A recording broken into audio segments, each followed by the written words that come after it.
قربان جاؤ ان کی دینداری پر، میں قربان جاؤں ان اصحاب کرام اور ان صحابہ اور صحابہ کی ان خواتین پر، ہمارے ماں باپ قربان ہو ان پر، ان کی جوتیوں پر قربان ہو کہ حضرت ام سلیم نے ابھی حکم تو نہیں آیا تھا کہ کافروں سے نکاح نہیں ہوگا، ابھی حکم اللہ نے اتارا بھی نہیں تھا، مگر حضرت ام سلیم نے کہا ابو طلحہ سن، میں تمہارے اس پیغام کو ٹھکراتی ہوں، میں مسلمان ہوں، تم مسلمان نہیں ہو، اور میرا جی گوارا نہیں کرتا کہ میں مسلمان ہو کر تم جیسے مشرک سے نکاح کر لوں۔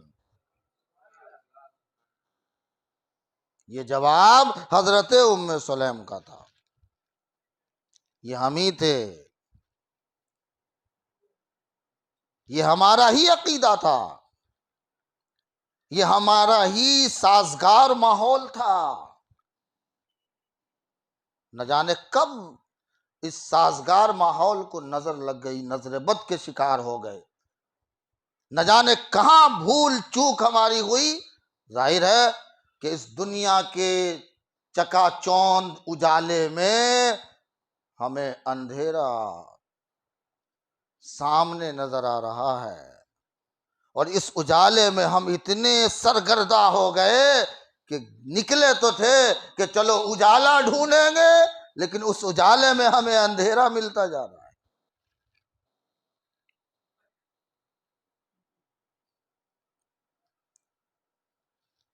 اس میں ہم پہلی وجہ کو لیں گے قرآن و حدیث کی روشنی میں، تو ہے بے پردگی۔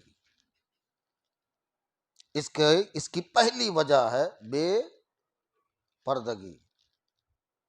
ہم نے اپنی اولاد کو، اپنے بچوں کو پردے کا حکم نہ بول کے دیا، نہ عملی طور پہ دیا۔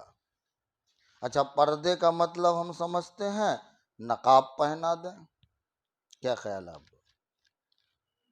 بولیے، ہمارا تو یہی ذہن ہے نا کہ بھائی میری بیٹی نقاب پہن کے نکلتی ہے، بولیے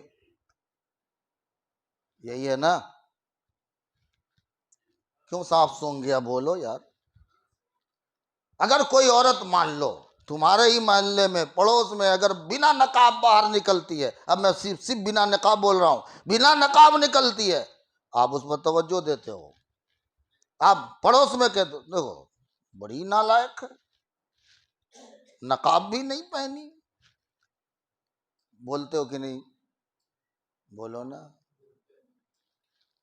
لیکن جو نقاب آپ کی بہن، آپ کی بیوی، آپ کے گھر سے آپ کی بیٹیاں پہن کے نکلی ہیں، اور وہ جو آپ کے پڑوس سے نکلی ہے جو نقاب تو نہیں پہنی ہے مگر اس نے چادر موٹی اوڑھی ہے، مگر اس نے اپنے جسم کو اپنے چادر میں لپیٹ کے باہر نکالا ہے، مجھے یہ بتاؤ وہ نقاب جو ہمارے گھر سے پہن کے نکلی ہے اتنا چست ہے کہ جسم کا ہر حصہ دکھ رہا ہے، اور وہ جو بے نقاب ہو کے نکلی ہے چادر موٹی ہے، جسم کا کوئی حصہ کہیں سے نظر نہیں آ رہا ہے۔ پردہ اس میں ہے کہ پردہ اس میں ہے؟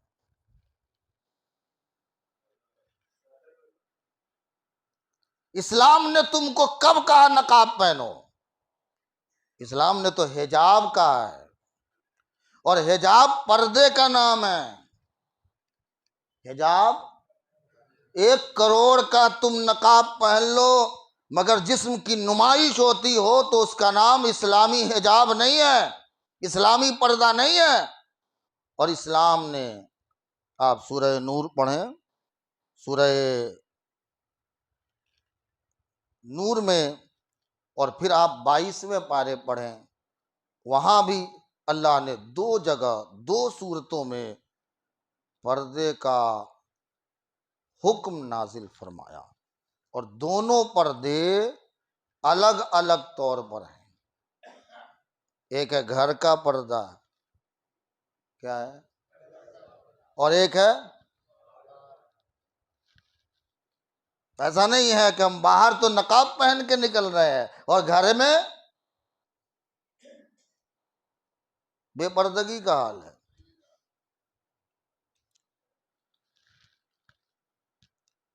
اور ظاہر ہے کہ ہم نے یہاں تھوڑا سا روشن خیالی پیش کیا، بے توجہی کی۔ کون ہے؟ ارے وہی چچا کا لڑکا ہے۔ کون ہے؟ یہ ماما کا لڑکا ہے۔ یہ کون ہے؟ یہ فلاں ہے۔ ارے کوئی بات نہیں، بے توجہی کی، یہی سے راستہ نکل گیا۔ اب آپ کی سوسائٹی سے نکل کر غیر کی سوسائٹیوں تک مسئلہ پہنچ گیا، پھر بھی ہمیں ہوش تو کب آئے گا ہوش؟ اور پھر اس کے بعد میں پہلے بھی کہا ہوں، آج بھی کہتا ہوں، کل بھی کہوں گا، اسلام تعلیم کا مخالف نہیں ہے، مگر ایسی تعلیم آپ کی بچیوں کی کہ جس سے روشن خیالی آ جائے، وہ تعلیم روشنی نہیں، اندھیرا ہے۔ یہ مخلوط تعلیم جو ہمارے یہاں ہو رہی ہے، چاہے وہ مدارس میں ہو، چاہے وہ اسکول میں ہو، جو لڑکے اور لڑکی ایک ساتھ تعلیم حاصل کر رہے ہیں، یہ بھی ایک وجہ بے راہ روی کی ہے۔ راستے یہاں سے بھی ہمارے کھلے ہیں، دھیرے دھیرے یہ روشن دان تھا، اب پورا دروازہ کھل رہا ہے۔ سنیے، بزرگوں نے فرمایا، ایک سوال کیا گیا، غالباً حضرت شیخ المشائخ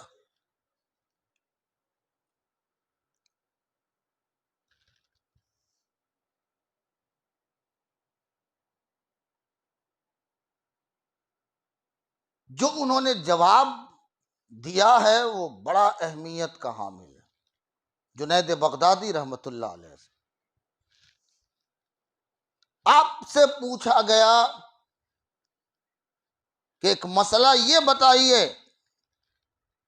کہ آپ تو سید الطائفہ ہیں، بزرگوں کی بزرگی کے سردار ہیں، آپ ایک بات بتائیے، کیا کوئی عورت، سنیے، اچھا یہ بتائیے، جنید بغدادی سے کسی نے پوچھا ہوگا تو دنیا اور عصری تعلیم پوچھا ہوگا کہ دین کی تعلیم؟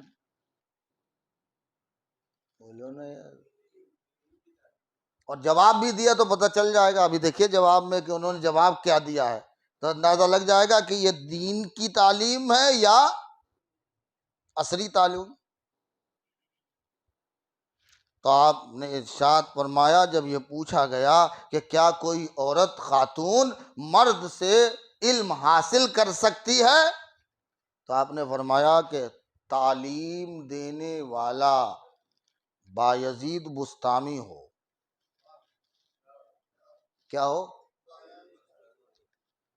تعلیم دینے والا، بولیے، یاد رکھیے گا، بزرگی میں غوث اعظم کے بعد سب سے بڑا مرتبہ حضرت بایزید کا ہے۔ فرمایا تعلیم دینے والا بایزید ہو۔ کیا ہو؟ بایزید ہو، اور تعلیم لینے والی رابعہ بصریہ ہو۔ تعلیم لینے والی رابعہ بصریہ ہو، اور جگہ خانہ کعبہ ہو۔ جگہ، تعلیم کی جگہ، ادارہ، مدرسہ، یہ مدرسہ کہاں ہو؟ خانہ کعبہ ہو، اور حالت ہو احرام کی، حالت ہو احرام کی، جگہ خانہ کعبہ ہو، تعلیم لینے والی رابعہ جیسی نیک پاک باز ہو، اور تعلیم دینے والا بایزید بستامی جیسا مقدس شخص ہو، مقتدر شخصیت ہو، تو بھی ایسی تعلیم حرام ہے، حرام ہے، حرام ہے۔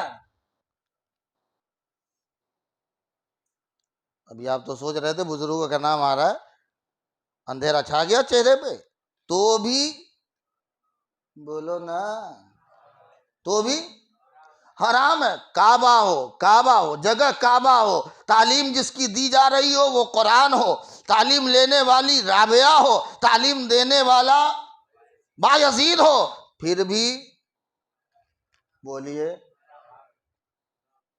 ہم کس بنیاد پر چھوڑ رہے ہیں؟